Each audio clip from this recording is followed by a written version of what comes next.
Hi guys, bienvenue sur Lawson Squad Family. J'espère que vous allez bien. Alors aujourd'hui on se retrouve pour une nouvelle vidéo. On va accueillir un invité spécial pour aborder le thème de la jeunesse. Un thème très global, tout le monde peut se reconnaître dedans. Sans plus tarder, je vais vous faire la présentation de ce nouvel invité. Vous êtes nombreux sur les réseaux sociaux à me demander Clinton, tu es dans quelle église, tu pries où, etc. etc. Et aujourd'hui je vous annonce que je suis un enfant de l'église ICC Impact Centre Chrétien. Dans notre assemblée, nous accordons une grande importance à nos pères et nous aimons les honorer. C'est pour ça que je souhaite exprimer mon profond respect envers le pasteur Mateta Lando de l'église ICC Cergy. En l'invitant sur cette chaîne YouTube, cela témoigne du profond respect que j'ai pour lui et je sais qu'avec ses conseils remplis de sagesse, il nous permettra de devenir des personnes meilleures et qu'à travers cette vidéo, plusieurs sortiront de là édifiés. Déjà, je vous remercie pasteur d'avoir accepté mon invitation sur cette chaîne YouTube Lawson Squad Family. C'est une chaîne YouTube qui m'est vraiment très chère, je partage du contenu chrétien dessus. Je pense que vous avez déjà pu un peu voir ce que je fais dessus. Tout à fait. Et donc du coup, je vais vous laisser vous présenter. Donc je suis Mateta Lando, je suis pasteur, je suis conférencier, je suis formateur et je suis surtout heureux d'être avec vous aujourd'hui pour partager ensemble. On va parler de la jeunesse, on va parler des défis de la jeunesse et puis surtout on va donner des sources de solutions, enfin des pistes de solutions. En tout cas, on est ensemble pour passer un excellent moment. Exactement. Notre échange va se porter sur, comme vous l'avez bien dit, la jeunesse, ses mœurs, les défis de la jeunesse. En tant que jeune, vous avez un bon représentant parce que j'ai pris le temps de regarder à peu près les questions que toute la jeunesse se pose en général. Et j'ai devant moi un père, quelqu'un qui est ancien dans la foi et qui peut vraiment apporter son point de vue, qui peut nous dire qu'est-ce qu'il en pense, étant passé par là aussi. Et quelqu'un qui est jeune aussi. Oui, il est très jeune, notre pasteur, il est très jeune. Alors déjà, notre premier défi, notre premier thème qu'on va aborder, le terme de l'impudicité. Par impudicité, j'entends les péchés de la chair, les désirs de la chair, les péchés sexuels, fornication, masturbation, pornographie, relations contre nature. Par rapport à ça, j'ai beaucoup entendu parler de quelque chose qui m'a assez troublé, que pour certains, c'était quelque chose qui était subi. On a l'habitude d'entendre que ces personnes-là ont pris la décision et l'affirment clairement. Donc, qu'est-ce que vous en pensez et quels conseils vous pourriez donner à un jeune qui se retrouve dans cette situation et qui veut en sortir tout simplement?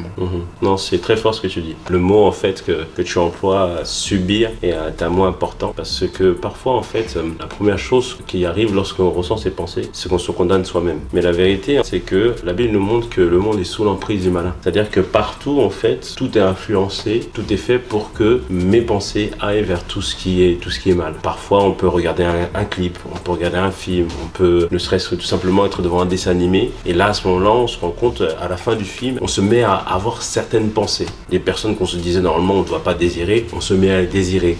Il y a des envies en nous, il y a des émotions qui naissent. Et tout cela, en fait, c'est lié par rapport à quoi je me suis exposé. Parfois, il arrivait que des personnes aillent à un concert et tout d'un coup, ils se mettent à désirer la personne qui est en train de faire le concert. Wow. Ça nous montre que derrière ce qu'on voit, derrière ce qu'on entend, derrière les films, derrière la musique, il y a ce qu'on appelle bibliquement un esprit, c'est-à-dire une mentalité, c'est-à-dire un système de pensée qui est transmis. Et donc, du coup, en tant que jeune, tout le monde aspire à une chose, à vivre une vie de pureté. Combien de personnes n'aspirent pas à être pures jusqu'au mariage? Lorsqu'ils vont se marier, que c'est la première personne à qui ils ont eu de relations. Mais qu'est-ce qui se passe, c'est que quand on est dans un monde où on subit, le mot que tu as pris est vraiment fort, on subit toutes ces pensées, on subit toutes ces choses, au fur et à mesure, à se laisser aller à ces pensées, on se retrouve à faire des actes qu'on n'aura pas forcément aimés, mais on est en train de subir. Mais on va redonner des clés pour qu'on ne subisse plus, par exemple. Amen. Je commençais à me ramollir. Mais on a la solution. Je pense que ce que le pasteur veut nous dire par là, on doit faire attention à tout ce qui entre. Et en tant que jeune, avec les réseaux sociaux, on souffre parce qu'on est attaqué de toutes parts. Je pense que la jeunesse n'a jamais été autant exposée au monde. TikTok, le doigt il va tout seul. Tu scrolles jusqu'à t'as plus d'empreinte. Donc on va passer au deuxième défi et comme je vous l'ai dit, on vous donnera les clés pour pouvoir sortir de tout ça. Donc pasteur, tout à l'heure nous étions en train de parler de tout ce qui est impudicité, etc. Par rapport à tout ce qu'on vient de dire au début de cette vidéo, vous pouvez nous dire avant qu'on passe au défi suivant? On l'a dit tout à l'heure, c'est par rapport à quoi on s'expose. La première chose qu'on doit faire face à ce désir de plaire, c'est ça la séduction. La luxure, c'est le désir de vouloir expérimenter certaines choses, etc. Certains me diront il faut prier. Non, c'est pas la première chose qu'il faut faire. La première chose, c'est 2 Timothée 2 verset 22, fuis les passions de la jeunesse. Que ce soit une addiction, que ce soit une pensée oppressante, une envie soudaine. La première chose, mettez-vous dans un endroit sécurisé. C'est-à-dire que je fuis l'endroit où je suis pour faire en sorte que je sois dans un endroit où je vais pas pécher, tomber ou continuer à avoir cette pensée. Par exemple, je suis tout seul à la maison, il y a une pensée qui vient, qu'est-ce que je fais? Je vais auprès de quelqu'un de ma famille, ou j'appelle un ami, ou je vais dans une foule, mais je fais en sorte d'être dans un endroit sécurisé. C'est la première chose. Les pensées viennent parce qu'on est soumis dans un environnement. Donc du coup, s'il y a des chansons qu'on sent que on les écoute, à la fin, on a des pensées qui ne sont pas bonnes, il faut arrêter de les écouter. C'est-à-dire je sécurise ma pensée afin de ne plus être toujours dans la même chose. La première chose, c'est vraiment faites en sorte d'être dans un endroit sûr, dans une place, on dit en sécurité. La deuxième chose, justement, c'est crier à Dieu. C'est demander vraiment au Seigneur la grâce de pouvoir sortir de là, parce que Dieu est capable de libérer, Dieu est capable de sauver, Dieu est capable de renverser toutes ces pensées. Amen. On crie au Seigneur. Mais ensuite, ce n'est pas terminé, parce qu'on dira, bon, c'est affaire, c'est entre moi et Dieu. Non, non, non, non. Tu appelles un ami.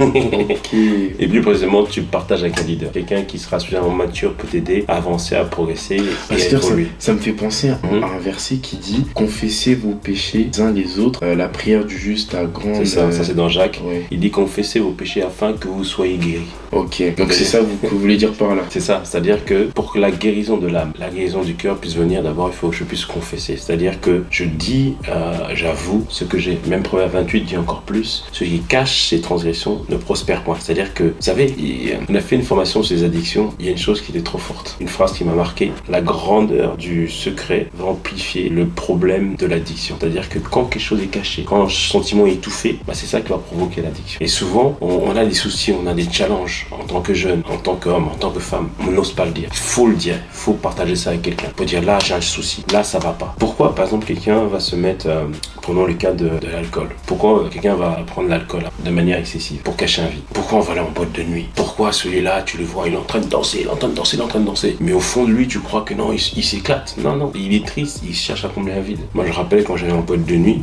Pasteur! Oui, je ne suis pas en boîte de nuit. Ah ouais. Mais par contre, moi, ma mère insistait beaucoup à ce que j'aille toujours à l'église. Ça, je bénis Dieu pour ma mère, je bénis Dieu pour les parents qui nous poussent, des fois, ils nous obligent même à aller à l'église. Mes amis de boîte de nuit qui savaient que j'allais à l'église me demandaient, certains, mais est-ce que tu veux prier pour nous parce que tu seras là-bas? Non. Ah ouais, c'est surprenant. Ça veut dire qu'au final, on cherche tous une solution. Et c'est pas parce que quelqu'un est en train de prendre à fond l'alcool, coucher avec plein de filles, qu'il apprécie en fait. Non, des fois, c'est pour cacher un vide. En addiction, on appelle ça avoir sa dose de dopamine. Donc c'est une substance dans le cerveau qui nous donne du plaisir. Et on veut ça, on veut ça, on veut ça parce que c'est comme un besoin, on a envie de combler. Mais c'est vraiment Dieu seul qui est capable de combler cela. Et c'est pour ça qu'il faut partager. Il faut pas garder ce secret. Il faut pas garder ce mal-être. Il faut pas garder cette sensation de vide. Il faut partager. Dire non, je me sens pas bien. J'ai besoin d'aide. J'ai besoin de secours. J'ai besoin de soutien. Et ça cachait un vide. Ça cachait un vide profond. Et j'irai à tous les jeunes qui sont connectés aujourd'hui. Vous avez quelqu'un autour de vous. Vous avez un parent. Vous avez un jeune, un grand frère. N'hésitez pas. Parlez-lui. Si vous êtes chrétien, vous avez un pasteur. Appelez votre pasteur. Appelez le leader des jeunes. Ne restez pas tout seul. Vraiment, plus c'est étouffé, plus l'émotion est étouffée, plus ça va rejaillir avec force, de manière destructive. C'est pour ça qu'il faut vraiment en parler auprès du pasteur. J'aimerais juste rebondir sur votre deuxième point. J'ai un tout petit témoignage par rapport à ça. J'étais en train de parler avec ma petite sœur Sephora et on parlait en gros du téléphone et la manière dont les jeunes s'isolaient dans leur demeure, la chambre. Ils pouvaient passer des heures et des heures à scroller, regarder des séries. J'étais en train de les blâmer. Arrêtez d'être dans votre chambre avec vos trucs, etc. C'est pas bien. Enfin, restez en groupe, quoi. Et il y a ma petite sœur qui est juste passée et qui a écouté la discussion et elle a dit un truc qui m'a, mais alors là, scotché. Elle a dit, le truc que tu appelles notre téléphone, c'est pas un truc, c'est une personne. Quand elle m'a dit ça, elle a 8 ans, mais vous voyez un peu le degré à laquelle elle a conscience que ce téléphone-là, c'est bien plus que du métal, quoi. Donc, ça montre bien qu'effectivement, il y a un isolement qui est fait dans la jeunesse et le pasteur nous donne des clés qui nous permettent de sortir de cette forteresse. Parce que la vérité, ce qu'on cherche dans les téléphones, c'est quoi? C'est la relation. Pourquoi Facebook s'appelle Facebook? Parce que c'est un livre de face, un livre de visage. On cherche la relation. Pourquoi on est sur Instagram? On cherche la relation. Pourquoi on va sur Snapchat? On cherche la relation. Le téléphone comble un vide. Je suis en train de discuter avec les parents, ils me comprennent pas. J'ai pas l'impression qu'ils me comprennent. Je fais quoi? Je vais dans ma chambre et là je commence à passer du temps avec mon ami, le téléphone, qui va me distraire, etc. Mais on se rend pas compte que finalement, le téléphone, les addictions, en fait, nous volent notre vie. Mais elle m'a dit aussi quelque chose, c'est que, mais du coup, tu veux que je fasse quoi? C'est-à-dire, je peux pas arrêter du jour au lendemain d'être sur mon téléphone. Il faut bien qu'il y ait quelque chose qui remplace cela. Tout à fait. C'est pour ça que la 4e étape pour sortir de toute forme d'addiction, toute forme de dépendance, c'est apprendre à pratiquer les choses que vous aimez. C'est-à-dire que dans le cas de ta sœur ou des jeunes qui recherchent le téléphone, recherchez à faire partie d'un groupe. Vous êtes partie d'une église, participez aux activités de l'église. Allez faire du sport avec eux, faites des sorties, faites quelque chose qui vous fasse plaisir. Et quelqu'un me dira, ah oui, mais moi j'aime bien être tout seul. Sache qu'il y a d'autres personnes qui peut-être aiment tout seul, mais qui aiment partager des choses ensemble. Peut-être que tu es quelqu'un que tu aimes bien lire. Fais partie d'un club de lecture. Fais partie d'un club où tu vas pouvoir t'exprimer au travers du dessin. Mais faites quelque chose qui vous aime. Ça va combler le vide. Ensuite, prenez le temps. Écoutez bien, c'est ce principe-là. Prenez le temps de vous asseoir et faites le bilan des pertes et des récompenses. Je précise, je dis ça autrement. Faites le bilan pour savoir qu'est-ce que les téléphones, qu'est-ce que le sexe, qu'est-ce que les sorties en boîte de nuit vous ont apporté et surtout qu'est-ce que vous avez perdu à cause de ce téléphone. Prenons le téléphone, comme on était sur le téléphone. On va dire, ok, ça t'apporte quoi? Oh bah, j'ai rigolé un peu, ça me fait passer un peu le temps. Maintenant, prenons les pertes. J'ai perdu beaucoup de temps au téléphone, 2 heures, 3 heures. Je suis isolé de ma famille. Je ne dors pas beaucoup à l'école. Je m'endors au travail. J'ai plus 1% dans ma relation avec les gens. Donc on voit que le bilan des pertes est beaucoup plus important que le bilan des récompenses. Donc c'est-à-dire que là, pour voir si ces choses sont bénéfiques pour nous ou pas, parce qu'il y en a qui peuvent dire, ben moi j'aime bien ça, etc. C'est de voir est-ce que ça produit. Tout à fait. Le divertissement, il devient mauvais quand c'est trop à l'excès. Et c'est là pour ça qu'il faut prendre l'habitude de dire, ok, ah bah non, là je vais trop loin. Le téléphone en lui-même, il est pas mauvais. Mais si j'en fais 10 minutes, c'est bon. Mais après, là, le reste du temps, je vais passer en famille, je vais discuter tout ça. Là, je pense par exemple aux relations toxiques. Les gens disent, voilà, j'ai du mal à me séparer de la relation. Parlons des bilans des pertes. Je me sens mal, il me traite mal, ça va pas bien, avec ma famille on s'est séparés. Oh là. En fait, le but c'est d'amener une prise de conscience. Des fois on fait les choses, on n'a pas la conscience que cette chose ne nous apporte pas plus que ça. Perte, t'as perdu beaucoup de temps, beaucoup d'argent, beaucoup d'énergie, la récompense. Ton sommeil. Prends le temps de réfléchir à ça. Parce que toutes ces choses-là, qui ont l'air de rien, nous volent vraiment notre temps, nous volent vraiment notre énergie et par conséquent, nous volent notre avenir. Une fois que j'ai fait le bilan des pertes et des récompenses, je vais faire en sorte de pouvoir abandonner ce comportement. Et quand je l'abandonne, je vais aussi me féliciter. Par exemple, les jeux vidéo, c'est aussi une addiction. Quelqu'un qui arrive sur une semaine à plus jouer aux jeux vidéo, bah donne-toi une récompense. Mais va pas jouer aux jeux vidéo. Ouais, mais donc la récompense, ça soit un livre. C'est ça. Mais donne-toi une récompense. Ça va t'acheter une belle glace, ça fait quelque chose. En fait, il faut s'encourager. Par exemple, je fais une semaine sans passer toute ma nuit à scroller.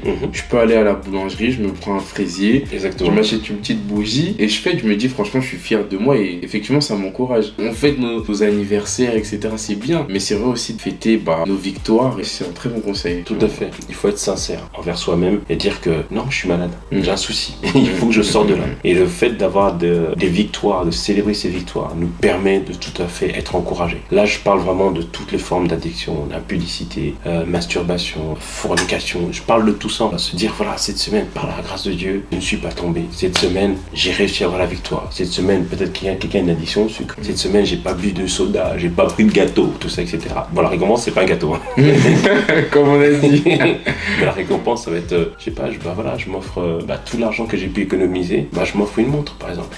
Et après, la dernière chose, le conseil que je vous donne, réaménagez vos journées afin de ne pas tomber, ne pas retomber sur la même chose. Qu'est-ce qui amène le fait de prendre quelque chose? C'est toujours ce sentiment de vide. Donc, évitons les sentiments de vide. Qu'est-ce qui amène que je vais absolument aller voir la relation toxique? C'est parce que autour de moi, je ne suis pas aménagé des gens qui m'aiment et tout ça. Donc, je passe plus de temps avec eux. Je fais en sorte que je ne me retrouve pas à être là en train de méditer sur des mauvaises pensées. Mais je vais aménager ma journée. Tiens, là, aujourd'hui, là, maintenant, j'ai un moment de vide. Au lieu d'être là à cogiter, je vais faire du sport.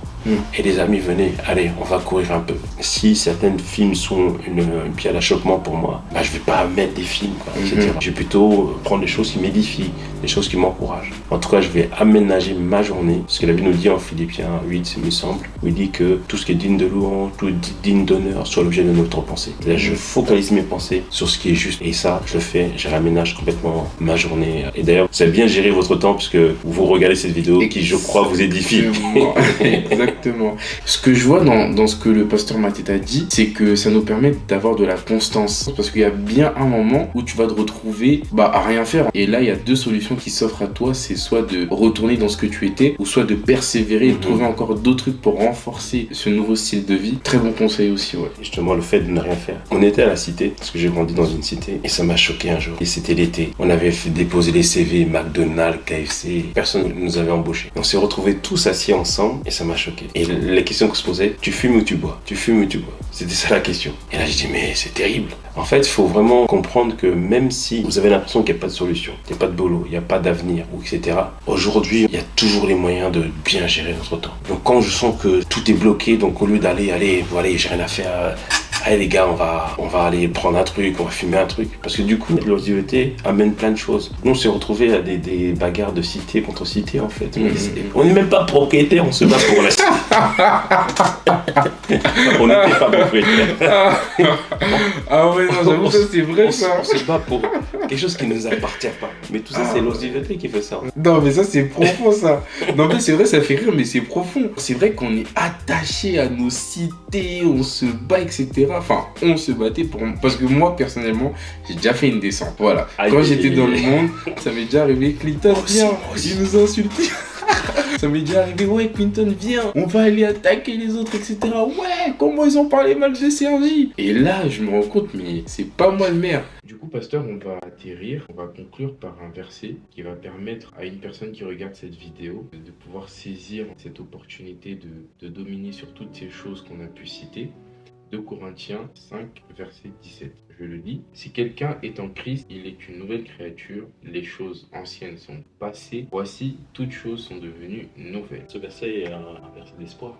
Un jeune ou un moins jeune qui suit cette vidéo pour nous montrer que toute nouvelle vie est possible. Lorsqu'on vient à Christ, ça nous permet de voir le Christ par son sang, de tout nettoyer, de tout effacer et de réaliser finalement que nous sommes une personne toute neuve, toute nouvelle. Quelqu'un qui ne connaît pas Christ ou quelqu'un qui connaît Christ mais qui vit sous le poids de la culpabilité. Comprendre vraiment que quand on est en Christ, le Seigneur ne se souvient plus de tout ce qu'on a pu faire, il ne se souvient plus qu'on a été en boîte de nuit, il ne se souvient plus qu'on a fait des avortements, il ne se souvient plus qu'on a fait telle chose. Et justement, on voudrait donner l'opportunité à quelqu'un de faire une prière avec nous. Parfois, on nous pose la question, mais comment on fait pour expérimenter cette nouvelle vie? C'est simple, il faut croire dans son cœur et le confesser de sa bouche par une simple prière. Notre vie change. En plus, il faut être accompagné. Parce qu'on fait la prière, mais après, on doit être accompagné par une famille spirituelle, c'est-à-dire appartenir à une église. Tout à l'heure, on a parlé des addictions, on a parlé des jeux vidéo, on a parlé des téléphones, on a parlé de la pornographie. On a essayé toutes ces choses, ça ne nous a rien apporté. Alors pourquoi ne pas essayer Jésus finalement? Exactement. Pourquoi ne pas essayer Jésus? Donc je vous invite simplement à faire cette prière avec nous en répétant après moi, Seigneur Jésus, aujourd'hui, au travers de cette vidéo, j'ai entendu parler de toi. Et je désire te connaître. Alors je t'ouvre mon cœur. Et je fais de toi. Mon sauveur. Et mon Seigneur. Change ma vie. Fais-moi grandir. J'ai ainsi prié. Amen. Vous avez fait cette prière, l'air de rien, mais le Seigneur est venu habiter en vous et il a agréé votre prière parce que vous l'avez fait avec la sincérité de cœur. Et je vais prier pour vous pour recommander la grâce de Dieu. Seigneur, merci vraiment pour toutes ces personnes qui se sont tournées vers toi. Merci parce que tu les as conduits au travers de cette vidéo à découvrir que tu es vraiment celui qui change les vies, qui libère, qui délivre, qui restaure et qui nous propulse vers un chemin nouveau. Et aussi qui nous garde pour expérimenter dans l'éternité. Alors merci Seigneur pour le frère ou la sœur. Je dis frère ou sœur parce que maintenant ils appartiennent à la famille de Dieu qui ont fait ce pas vers toi. Et je sais que tu es bon et juste pour prendre soin d'eux. Alors merci Père pour ce temps, pour ce moment. Nous t'avons ainsi prié au nom de Jésus. Amen.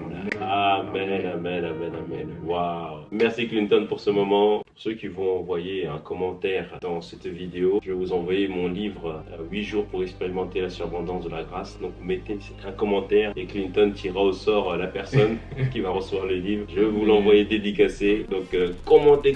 Il sera dans la barre de description. Merci à vous d'avoir visionné cette vidéo et au plaisir. Peut-être avoir encore le pasteur Mateta avec nous pour une prochaine vidéo. On ne sait pas, c'est possible. Pourquoi pas.